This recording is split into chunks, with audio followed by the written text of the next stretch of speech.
आज महाभारत में बात एक ऐसी खबर की जिसने पूरे देश को सन्न कर दिया है। 34 साल का एक एआई इंजीनियर बेंगलुरु में काम करने वाले अतुल सुभाष ने पत्नी की प्रताड़ना के चलते सुसाइड कर लिया। लेकिन अतुल सुभाष ने अपनी जान लेने से पहले यह तय कर लिया था कि उनका मौत से पहले का यह वीडियो उनकी पत्नी के हलक में जाकर फंस जाए, इस हद तक कि पूरी देश इस वीडियो को देखे। अतुल ने अपने सुसाइड वीडियो में कहा कि अगर मुझे इंसाफ नहीं मिला तो मेरी अस्थियां गटर में बहा देना। जी हां, गटर में बहा देना। यह बहुत ही हिला देने वाला शब्द है। अतुल सुभाष अपनी पत्नी की प्रताड़ना से परेशान हो गए थे। अतुल ने इस वीडियो में बताया कि उनकी पत्नी कैसे सिस्टम की कमियों का इस्तेमाल करके उन्हें बर्बाद करने पे उतारू थी। पति से 3 करोड़ की मांग, हर महीने लाखों रुपए की मांग, और एक केस खत्म होता था तो दूसरा केस थोप देना। प्रताड़ना इस हद तक कर देना कि दूसरा हत्या करने पर मजबूर हो जाए, खुद की जान लेने पर मजबूर हो जाए। अतुल खुद इस वीडियो में कह रहे हैं कि मेरे जैसा पढ़ा लिखा आदमी कभी सोच नहीं सकता था कि वो ये कदम उठा सकता है, लेकिन मुझे उठाना पड़ा। सोचिए कि किस कदर वो मजबूर कर दिया गए होंगे। अब सवाल कई खड़े हो रहे हैं, उन सवालों पर मैं जाऊंगी, लेकिन पहले आपको सुनाती हूं कि अतुल सुभाष ने कितनी हिम्मत जुटाई होगी कि अपनी जान लेने से पहले उन्होंने सिस्टम और उन पत्नियों को एक्सपोज करने की ठानी जो परिस्थितियों को एक्सप्लॉइट करके लोगों की जान तक लेने पर आमादा है, सिर्फ पैसों के लिए। ये पहले सुनिए। मेरी कुछ आखिरी इच्छाएं भी बताना चाहूंगा मैं। ज्यादा मुझे उम्मीद तो नहीं है, लेकिन अभी भी मैं अपनी वाइफ को बोलूंगा कि उसमें तो कोई वैल्यू नहीं है, मेरी वाइफ में खुद। तो मेरे बच्चे को क्या ही बड़ा करेगी वैल्यू के साथ। मेरे पेरेंट्स को मेरा बच्चा दे दे, वो उसको बेटर वैल्यू के साथ बड़ा करेंगे।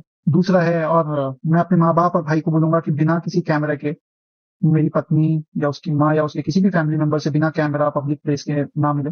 आप पब्लिक केस भी लगाया जा सकता है, कोई भी केस लगाया जा सकता है। तो बहुत ध्यान से अगर किसी भी बात के लिए मिलेंगे तो पब्लिक प्लेस पे मिले। बाकी और औरतें होनी चाहिए हमारी तरफ से जो टेस्टिफाई कर सके कि कुछ गलत नहीं हुआ है। दूसरा कि मेरे मरे हुए शरीर के आसपास मेरी पत्नी या उसका परिवार की तरफ से कोई नहीं आना चाहिए। ये जज और मेरे बाकी के हैरासर्स को पनिशमेंट नहीं देती है और बरी कर देती है। तो मेरा जो अस्थि है वहीं कोर्ट के बाहर किसी गटर में बहा देना चाहिए। अतुल सुभाष को जब आप सुनेंगे तो आपको लगेगा नहीं कि ये वो व्यक्ति है जो खुद की जान लेने वाले हैं, आत्महत्या करने वाले हैं। और यही वो इस वीडियो में भी कह रहे हैं, मुझे कभी नहीं लगा था कि मैं ये कदम उठाऊंगा। आज बहुत बड़े सवाल अतुल सुभाष के इस वीडियो ने खड़े कर दिए हैं। सबसे बड़ा सवाल तो यही है कि क्या महिलाएं कोर्ट और सिस्टम का इस्तेमाल पुरुषों को हैरेस और टॉर्चर करने के लिए कर रही हैं, इस हद तक कि एक व्यक्ति खुदकुशी कर ले। सवाल यह भी उठ रहा है कि क्या कानूनी सिस्टम यह देखकर फैसले देता है कि किसके पास कितना पैसा है, कहां से उगाही हो सकती है, और इसके चलते जो सीधा साधा व्यक्ति होगा वो कोर्ट में इतना लाचार हो जाए कि वो सुसाइड तक कर सकता है। क्योंकि अतुल सुभाष ने फैमिली कोर्ट की जज रीता कौशिक का नाम भी लिया, उन पर गंभीर आरोप लगाए कि वो इस मामले को सेटल करने के लिए 5 लाख रुपए मांग रही थी। अब सवाल यह भी है कि अतुल सुभाष के इस वीडियो के बाद क्या यह सिस्टम जागेगा।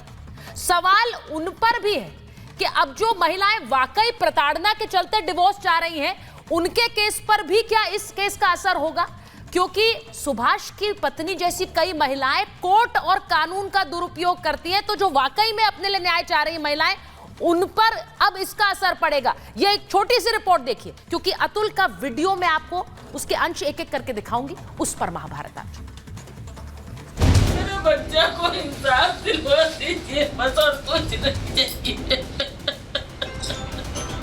मेरे बच्चा को इंसाफ दिला दीजिए, मेरे बच्चा को इंसाफ दिला दीजिए।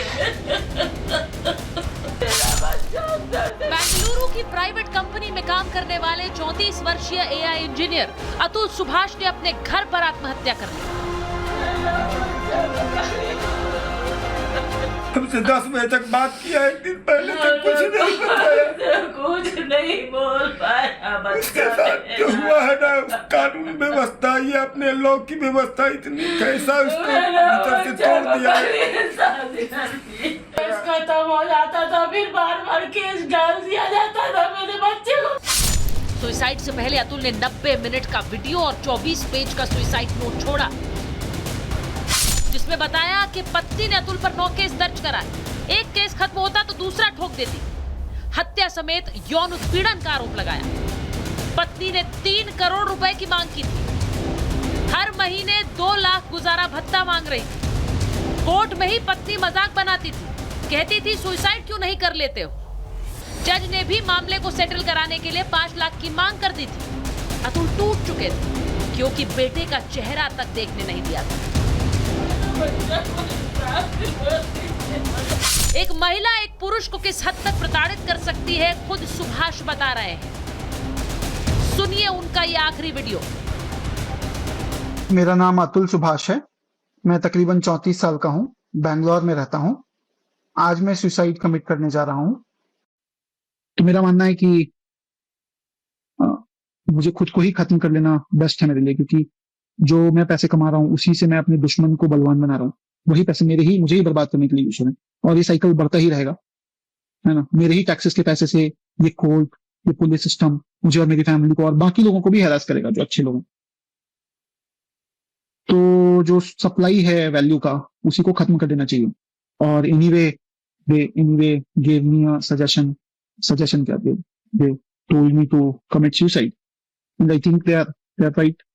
That's the right solution what they've suggested me.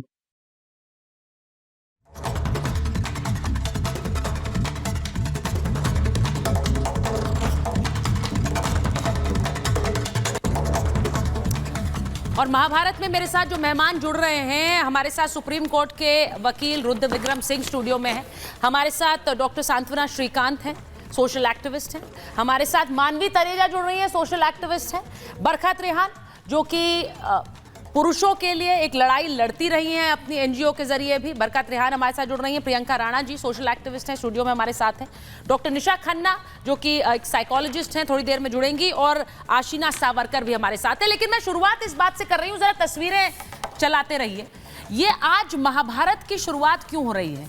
सवाल ये है कि एक व्यक्ति अपनी पत्नी से इस हद तक परेशान कि उन्हें एक सुसाइड वीडियो बनाकर खुदकुशी कर ली।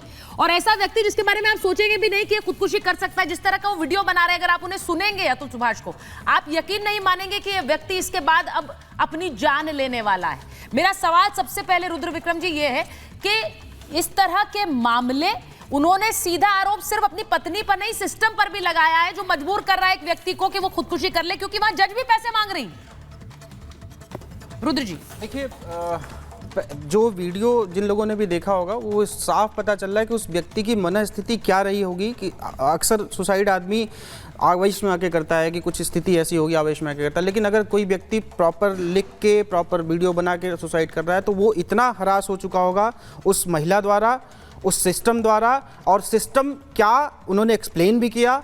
और जो महिला, जिस महिला को अतिरेक पावर दी गई है, ऑनरेबल सुप्रीम कोर्ट ने भी कई बार कहा है कि जो आपको पावर्स दी गई हैं उसको एज अ शील्ड यूज़ करिए, एज अ स्वॉर्ड मत यूज़ करिए, एज अ तलवार की तरह इसको मत यूज़ करिए कि किसी को काटने के लिए नहीं, अपने बचाव के लिए यूज़ करिए। लेकिन मामला क्या है कि जिन महिलाओं के साथ वाकई में ऐसा होता है, जिन महिलाओं के साथ वाकई में प्रताड़ना होती है, वो कोर्ट तक पहुँच भी नहीं पाती। और जो इस तरीके की महिलाएँ हैं वो तमाम तरीके के केसेस डलवा के, और इनके साथ देखिए क्या बातें हुई कि पहले केस बेंगलोर में शादी हुई, आके उन्होंने जौनपुर में केस डाला, ट्रांसफ़र हो गया।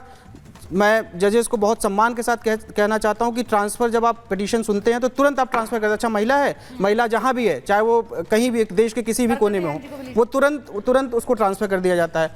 उत्तर प्रदेश में बहुत सही बात उन्होंने कही, एक बड़ी गंभीर स्थिति है। आप यहीं नोएडा में हम लोग बैठे हुए, यहीं सूरजपुर कोर्ट, मुझे लगता है कि अगर प्रशासन सुन रहा होगा उत्तर प्रदेश का तो इस बात पर संज्ञान भी लेगा। ऑनरेबल हाई कोर्ट के अगर चीफ जस्टिस सुन रहे होंगे तो इस बात का संज्ञान भी लेंगे कि पेशकार वहाँ पर आपको जज के सामने पैसा मांगता है, 50 रुपया 100 रुपया आपके जज के सामने मांगता मांगता है और आपको देना पड़ता है। ऑनरेबल जज का क्या इसमें मामला रहा है मुझे नहीं पता, क्या वो तो जांच शायद हाईकोर्ट ने इनिशिएट कर दिया है, वो जांच में पता चलेगा कि क्या उनका रहा है। लेकिन ये जो छोटे छोटे सिस्टम है जो आदमी को परेशान करता है, जो आदमी बेंगलोर से चल के अपनी हेयरिंग के लिए यहाँ आ रहा है और फिर उसके बाद इस तरीके की प्रताड़ना उसको देखनी पड़ रही है, तो उसकी मनस्थिति ऐसी रही होगी। और उन महिलाओं को लिए भी मैं कहूँगा जो महिलाएं अननेसेसरी का अपने प्रेमियों पे, अपने पतियों पर इस तरीके का दबाव बनाती हैं, इस तरीके का कानूनों का उल्लंघन करते हुए, कानूनों का दुरुपयोग करते हुए उन्हें आत्महत्या पर मजबूर करती हैं, कम से कम शायद इसके बाद वो कुछ सबक सीख। केस के बाद